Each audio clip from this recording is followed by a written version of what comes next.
Olá, tudo bem com você? Seja bem-vinda, seja bem-vindo à nossa primeira aula de matemática deste ano. Meu nome é Alex Duarte e está conosco Daniel Costa, intérprete de Libras. Muito bem, hoje é uma aula de apresentação, então hoje não teremos matéria, mas eu vou apresentar o que nós vamos fazer no primeiro bimestre. E eu vou começar apresentando a equipe de matemática. Nós temos a professora Eliana Demarques, que continua conosco. Nós temos o professor Lucas Calazans, que também continua. Nós temos o professor Expedito Pires e eu na equipe de matemática. Ok? E o que essa equipe faz? Bom, a gente elabora o PET, que é o Plano de Estudo Tutorado. A gente elabora e apresenta estas aulas. E eu quero aproveitar o momento para agradecer à Secretaria de Estado de Educação, agradecer à Rede Minas, agradecer à Escola de Formação e agradecer à minha esposa que me ajudou a pintar este pi na camisa. A gente também faz o Tira Dúvidas para você, a sua participação é muito importante. E outras atividades do trabalho no regime especial de atividades não presenciais, o REAMP. Bom, eu gostaria também de pedir licença para me apresentar. Meu nome completo é Alexandre Duarte Washington. Eu comecei me formando em Ciência da Computação em 1993 pelo UFMG. Depois disso eu fiz Matemática. Depois disso fiz uma pós-graduação em Matemática. E depois disso um mestrado em Matemática, no qual eu trabalhei com álgebra e com algoritmos. Bom, eu comecei trabalhando como professor universitário em 97, até há pouco tempo atrás. Professor do ensino médio na Escola Estadual Marício Murgel, em Belo Horizonte, continuo lá. E professor aqui no REAMP, desde o ano passado. Bom, e agora vem uma discussão que vale para o ano todo, né? Vale no geral. O que é matemática? O que é realmente aprender matemática? Quando a gente fala em matemática, a maioria das pessoas pensa em contas, pensa em regras, pensa em fórmulas. Por exemplo, eu sempre pergunto em sala de aula, né, se alguém poderia me dar algum exemplo, né, de contas, de regras, de fórmulas. Então vamos ver, né, o que acontece. Contas. Então, na hora que você fala que 2 mais 2 é igual a 4, isso aqui certamente é matemática. Na hora que nós falamos em regras, por exemplo, um exemplo de regra, na hora que fazemos o produto de um número negativo por um número positivo, o resultado é negativo. E quando falamos em fórmulas, uma que vem à mente da maioria dos alunos, né, é a fórmula de Bhaskara. Então, como que é a fórmula de Bhaskara para resolver uma equação do segundo grau? Começa com delta igual a B2 menos 4AC e continua com x igual a menos B mais ou menos raiz de delta sobre 2A. Alex, nós vamos ver isso esse ano? Vamos ver sim. Só que eu estou defendendo a posição que a matemática não são contas, não são regras e não são fórmulas. Isso aqui é uma consequência, na verdade, da matemática. E por que eu estou defendendo isso? Porque se a gente ficar muito ligado nessas contas, regras e fórmulas, a gente vai perder a verdadeira essência da matemática. Por exemplo, se a gente só souber as fórmulas, chegar numa questão e não esquecer a fórmula, a gente fica sem nada. Então, o que acontece? Eu vou em outra direção, né? Eu vou defender que a matemática, na verdade, é lógica de pensamento, é raciocínio e é uma análise de padrões. A matemática está sempre buscando um padrão em alguma coisa. E a partir desse padrão é que ela vai tentar analisar, criar uma teoria e criar as suas aplicações. Tanto é que a matemática ela vai se relacionar com muitas outras áreas, não só as ciências exatas, né?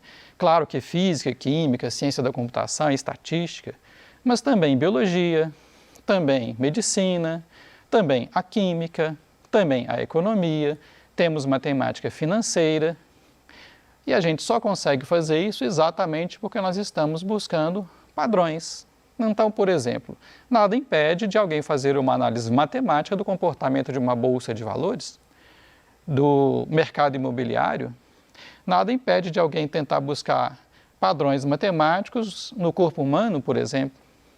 Então, quando você está analisando, por exemplo, um eletrocardiograma, você está vendo ali literalmente um gráfico, né? Só que interpretado do ponto de vista da medicina. Então, eu estou defendendo aqui com você que, na verdade, quando a gente for analisar as questões, a gente não vai ficar preso tanto em fórmulas.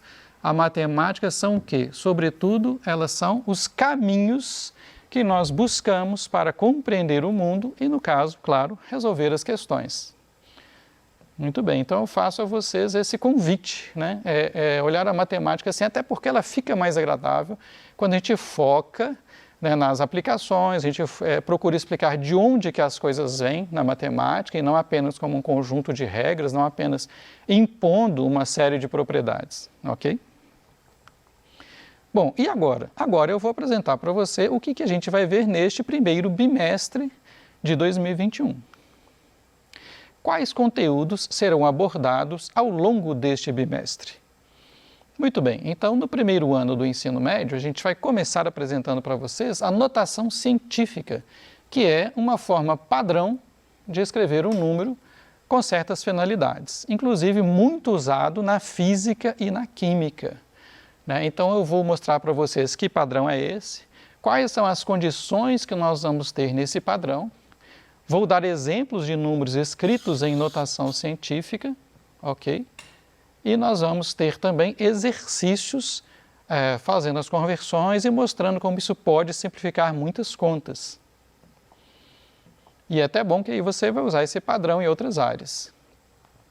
Em seguida, nós vamos falar de expressões algébricas, né? Então, esta tabela foi retirada do PET 1, na qual nós vemos uma expressão algébrica como exemplo.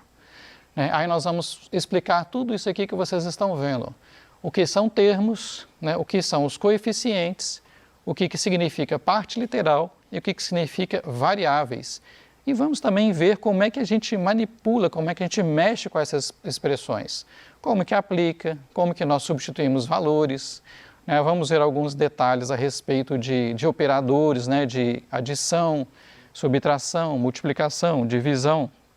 Nós vamos ver como que usa parênteses, né? Vamos comentar tudo isso, como que você também usa uma calculadora, enfim, como que nós trabalhamos com expressões algébricas para a gente fazer tudo certinho, entender o que está acontecendo e conseguir aplicar isso também. E aí nós vamos ver também, por exemplo, como que a gente traduz da linguagem usual para a expressão algébrica, ou seja, de português para matematiquês. Aqui nós temos alguns exemplos, né? O PET 1 tem muito mais. O dobro de um número, 2x. O triplo de um número, mais 5, 3x mais 5. Um número menos 4, deixei aqui em aberto. Gente, por que isso é importante? Porque nas questões, né, inclusive do Enem, inclusive de concursos, uma dificuldade recorrente é exatamente traduzir, entre aspas, da linguagem, né, que se apresenta lá uma questão, para a linguagem matemática. É comum, eu ouço o discurso de muitos alunos dizendo assim, não, Alex, eu não consegui montar a questão, eu vi que era um sistema, mas não consegui montar um sistema. Mas eu sei resolver sistema. Se eu tivesse conseguido montar a questão, eu provavelmente teria resolvido a questão.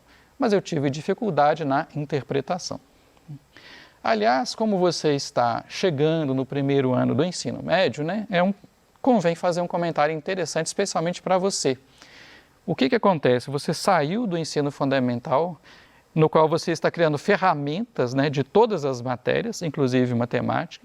Então, ali é operacional, né? Você está conhecendo as ferramentas e aprendendo a usar as ferramentas.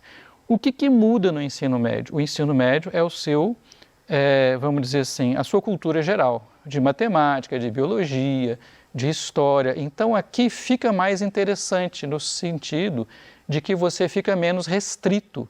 Você começa a analisar, enxergar questões do mundo real do ponto de vista da matemática. E aí nós vamos juntos, né, explorar como que a matemática cria teorias e oferece soluções para esses problemas. Ela nos mostra como atacar vários problemas, como interpretar, para a gente não ter que reinventar a roda. Então, na verdade, né, a matemática muitas vezes não aparece, ela fica oculta, mas ela está escondida por trás de toda a tecnologia que existe. Outra coisa que nós vamos fazer é o famoso teorema de Pitágoras. Então, temos aqui um triângulo retângulo, o lado oposto ao ângulo reto é a hipotenusa, os outros dois lados são catetos. E nós temos aqui a fórmula do teorema de Pitágoras. Eu vou comentar isso, vou comentar também especialmente em quais situações você pode e você não pode aplicar o teorema de Pitágoras. E é claro, nós vamos ver as aplicações também. Esta figura foi adaptada do PET 1.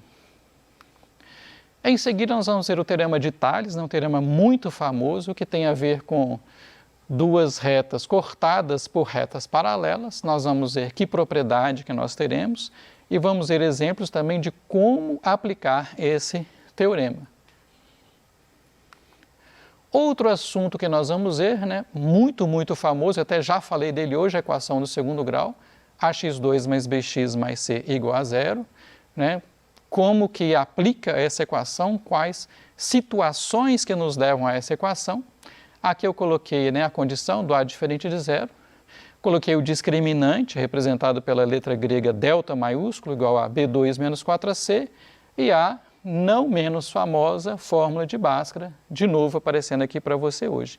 Mas nós vamos falar mais coisas, né? Vamos falar não só sobre raízes, como também sobre vértice, sobre o gráfico da equação do segundo grau, que é uma parábola, sobre aplicação, sobre interpretação, sobre fatoração desse trinômio quadrado perfeito aqui, de modo que a gente consiga aplicar isso nos problemas de maneira eficiente. Outro assunto do primeiro bimestre, plano cartesiano e coordenadas. Então, vou falar aqui, por exemplo, dos quadrantes, primeiro quadrante, segundo, terceiro, quarto. Aqui nós temos alguns exemplos de pontos, né, pares ordenados, localização desses pontos, né, ou seja, que estamos fazendo a ponte da álgebra com a geometria analítica. Vamos mostrar as coordenadas e para que servem. E o nosso principal objetivo é começar a fazer gráficos, né? Aqui nós temos o gráfico da equação do segundo grau, já comentei, né, que é uma parábola, mas aí vai abrir as portas para a gente ver vários tipos de gráfico. Nesse aqui em especial, nós estamos vendo as raízes da equação do segundo grau, né, o x1 aqui e o x2, ok? E estamos vendo também o vértice da parábola. Mas nós vamos ver também outros tipos de equação, com suas representações no plano cartesiano e as suas consequências, ok? Não é difícil.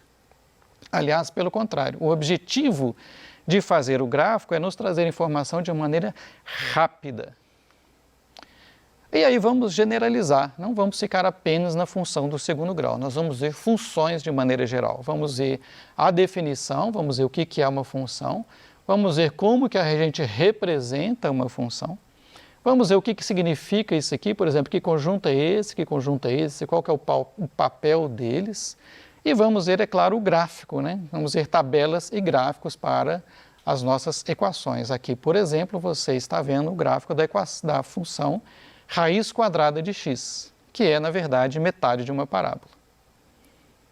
Então, nós vamos explorar vários tipos de gráfico ao longo da nossa caminhada aí. Vamos falar também sobre semelhança de triângulos, né? Então, aqui nós temos dois triângulos semelhantes, A, B, C, e A', B', C', por exemplo. Nós vamos ver o que significa os triângulos serem semelhantes. Vamos ver essa notação aqui, ó, triângulo ABC semelhante ao triângulo A', B', C'. E vamos descobrir como que nós vamos fazer para determinar a semelhança de triângulos de uma maneira mais simples, sem precisar necessariamente passar pela definição. E, é claro, vamos aplicar isso também, vamos ver as consequências disso. E um outro assunto muito importante é a trigonometria, né? Na ocasião eu vou falar de novo, mas já adiantando, né? Tri significa 3, gono significa ângulo, ok? E metria significa medida, como você provavelmente já sabe. né? O que tem 3 ângulos é o triângulo. Tá? Então, o que é a trigonometria? Medidas no triângulo.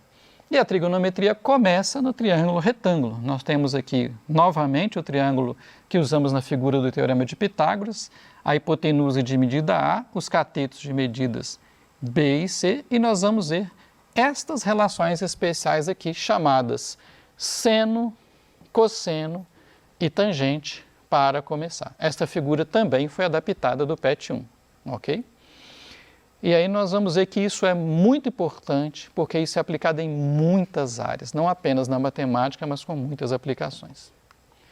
Então aqui nós temos o geral do primeiro bimestre. Tá? Hoje é aula de apresentação, depois nós temos uma aula de notação e expressões, teorema de Pitágoras, etc., o que nós já falamos hoje. Né? Essa sequência aqui é a nossa previsão para o primeiro bimestre. Bom, e uma coisa que eu vou convidar vocês é o seguinte, né? Aproveitando que eu brinco tanto com a matemática como a computação, nós vamos fazer um pouco de matemática no computador. E para isso eu vou apresentar para vocês alguns elementos de uma linguagem de programação chamada Python. Ela funciona no seu celular, ela funciona no seu computador, ela funciona online. E eu aqui estou dizendo que existem muitos cursos gratuitos da linguagem de programação Python, diversos em português. Eu procurei essa semana, né? Na busca dessa semana, só nessa busca eu achei 35 cursos gratuitos. E por que nós vamos fazer isso? Porque ela vai funcionar para nós como um laboratório de matemática. Então aqui, por exemplo, né, esse exemplo aqui é o exemplo de você usar o computador para resolver uma equação do segundo grau. Né? Então aqui o computador está escrevendo na tela o que ele vai fazer, as soluções reais, informando o usuário qual equação que ele está resolvendo, pedindo os valores dos coeficientes A, B e C da equação do segundo grau. Olha que bonitinho, calculando o delta aqui, o delta B ao quadrado menos 4AC. Se o delta for negativo, ele vai escrever na tela, não há raízes reais. Se não, se o delta for positivo, calcula as raízes pela fórmula de Bhaskara.